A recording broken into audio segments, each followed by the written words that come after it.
नमस्कार दोस्तों, versus of wisdom में आपका स्वागत है।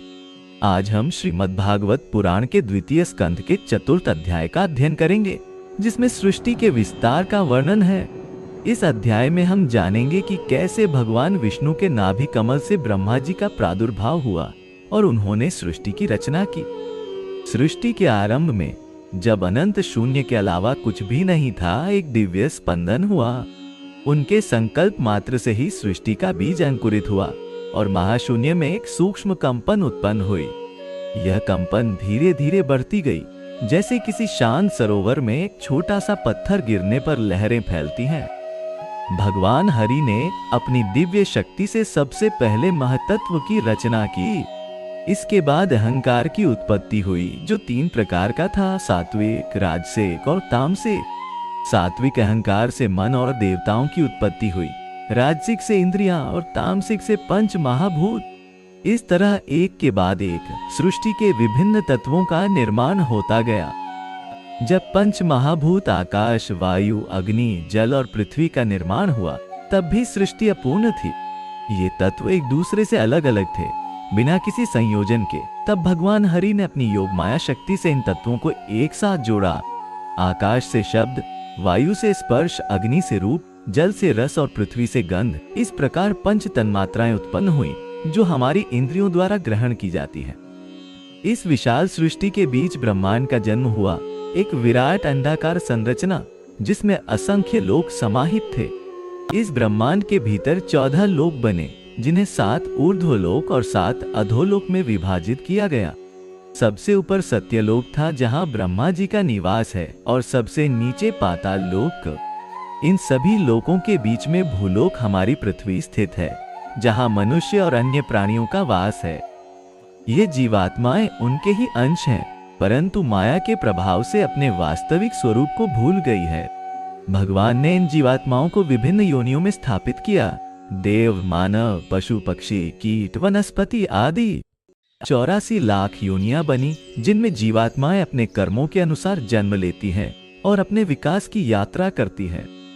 सृष्टि के इस अद्भुत खेल में भगवान हरि ने काल की भी रचना की। काल अर्थात समय, जो सभी को अपने अधीन रखता है।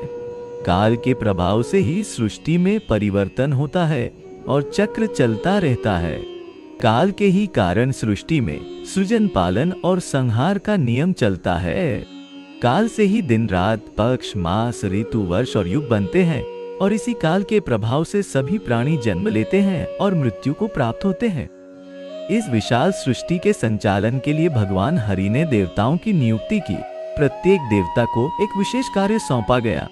इंद्र को वर्षा का, वरुण को जल का, अग्नि को आग का, वायु को हवा का, कुबेर को धन का और यम को मृत्यु का अधिकारी बनाया गया। इन सभी देवताओं के ऊपर त्रिमूर्ति ब्रह्मा, विष्णु और महेश की स्थापना की गई, जो क्रमशः सृष्टि, पालन और संहार के कार्य को संभालते हैं। सृष्टि की इस अद्भुत रचना के बीच ऋषि मुनियों ने भगवान हरि की स्तुति करते हुए कहा है: परमेश्वर, आप ही सृष्टि के आदि और अंत हैं। आप ही से यह सब उत्पन्न हुआ है और आप में ही विलीन होगा। आप अजन्मा हैं, फिर भी अनेक रूपों में प्रकट होते हैं। आप निराकार हैं, फिर भी सभी आकारों के स्रोत हैं। आप निर्गुण हैं, फिर भी सभी गुणों के आधार हैं। ऋषियों ने आगे स्तुति करते हुए कहा है: अनंत आपकी महिमा का वर्णन करना असंभव है। जैसे एक छोटा दीपक सूर्य के प्रकाश को मापने का प्रयास करे, वैसे ही हम आपकी महिमा को समझने का प्रयास करते हैं। आप सर्वव्यापी हैं, हर कण में विद्यमान हैं, फिर भी हमारी सीमित बुद्धि आपको पूर्णतः समझ नहीं पाती। हे परब्रह्म, हमें ऐसी बुद्धि प्रदान करें जिससे हम आपके सत्य को जान सके और आपकी भक्ति में लीन हो सके। भगवान हरि की स्तुति करते हुए ऋषि मुनि आगे कहते हैं: हे जगन्नाथ, आप इस जगत के स्वामी हैं। आपके बिना यह सृष्टि निर्जीव है, जैसे शरीर बिना आत्मा के। आप इस सृष्टि में अंतर्यामी रूप से विराजमान हैं, सबके हृदय में निवास करते हैं, फिर भी कोई आपको देख नहीं पाता। जैसे सूर्य अपने प्रकाश से सबको प्रकाशित करता है, परंतु स्वयं अदृश्य रहता है, वैसे ही आप भी सबको जीवन देते हैं, परंतु स्वयं अदृश्य रहते हैं। न्यायलमयाओ। ऋषियों ने भगवान हरि के विराट स्वरूप का वर्णन करते हुए कहा: हे प्रभु, आपके नेत्र सूर्य और चंद्रमा है, आपका मुख अग्नि है, आपकी श्वास वायु है, आपके पैर पृथ्वी है, आपका मस्तक आकाश है। समस्त नदियां आपकी नाड़ियां हैं, पर्वत आपकी अस्थियां हैं और समुद्र आपका उदर है। इस प्रकार यह संपूर्ण ब्रह्मांड आपका ही विराट स्वरूप है और हम सभी प्राणी आपके ही अंग हैं। भक्ति भाव से विभोर होकर ऋषिगण आगे स्तुति करते हैं, हे पुरुषोत्तम, आप ही सत्य, शिव और सुंदर हैं। आप में ही सभी विरोधाभास समाहित हैं। आप सूक्ष्म से सूक्ष्म हैं और विशाल से विशाल भी। आप निकटतम हैं और अति दूर भी। आप सरलतम हैं और अति जटिल भी।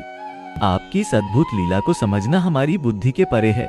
फिर भी हम आपकी शरण में आते हैं और आपकी कृपा याचना करते हैं। ऋषियों ने भगवान हरि के अवतारों का स्मरण करते हुए कहा, हे प्रभु, जब जब धर्म की हानि होती है और अधर्म बढ़ता है, तब तब आप विभिन्न रूपों में अवतरित होते हैं। मत्स्य, कूर्म, वराह, नृसिंह, वामन, परशुराम, राम, कृष्ण, इन सभी रूपों में आपने धर्म की रक्षा की है और दुष्टों का संहार किया है। आपकी यह अवतार लीला अनंत है और हम इसका गुणगान करते हैं। अपनी स्तुति के अंत में ऋषिगण भगवान हरि से मोक्ष की याचना करते हैं। हे मुक्तिदाता, हम इस भवसागर में भटक रहे हैं, जन्म मृत्यु के चक्र में फंसे हुए हैं। हमें इस माया के बंधन से मुक्त करें और अपने चरणों में स्थान दे। हमारे अंदर ज्ञान का प्रकाश जगाएं, भक्ति का दीप जलाएं और वैराग्य का बल प्रदान करें। हम आपकी शरण में आए हैं, हमारा उद्धार करें।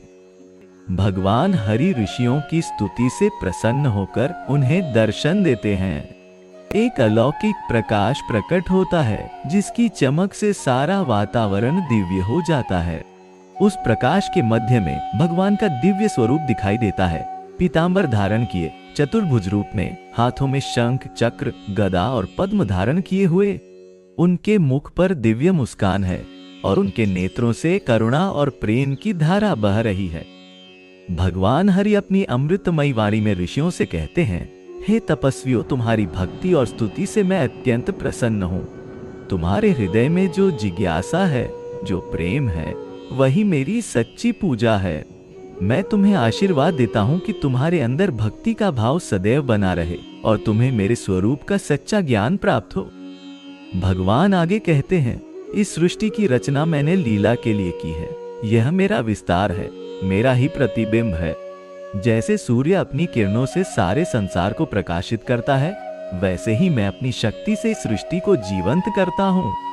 जो मुझे इस सृष्टि में देखता है और सृष्टि को मुझ में देखता है, वही सच्चा ज्ञानी है।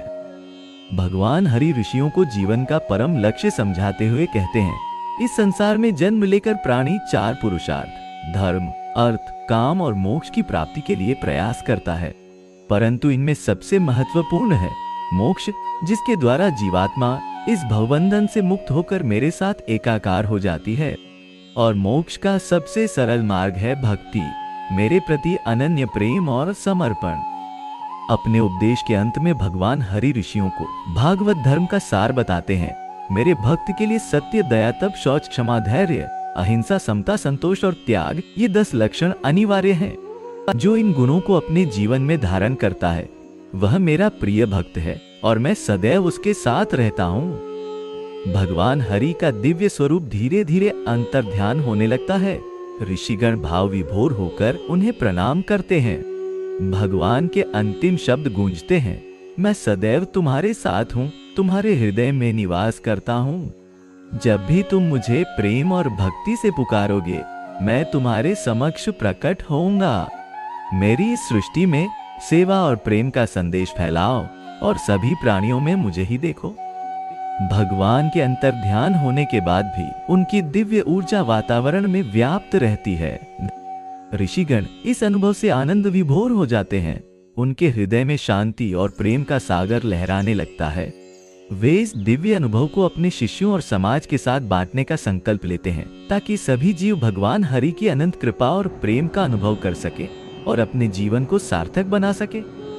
इस प्रकार भागवत पुराण में वर्णित सृष्टि की कथा हमें सिखाती है कि यह संपूर्ण ब्रह्मांड भगवान हरि की दिव्य लीला है।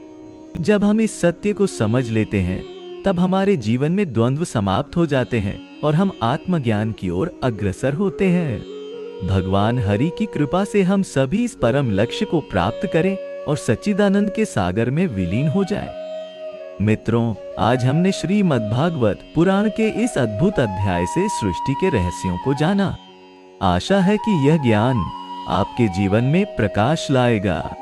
यदि आपको यह वीडियो पसंद आया तो कृपया चैनल को सब्सक्राइब करें और अपने विचार कमेंट में साझा करें। अगले भाग में हम इस दिव्य कथा को आगे बढ़ाएंगे। वर्सेस ऑफ विजडम के साथ बने रहने के लिए धन्यवाद। हरि ओम।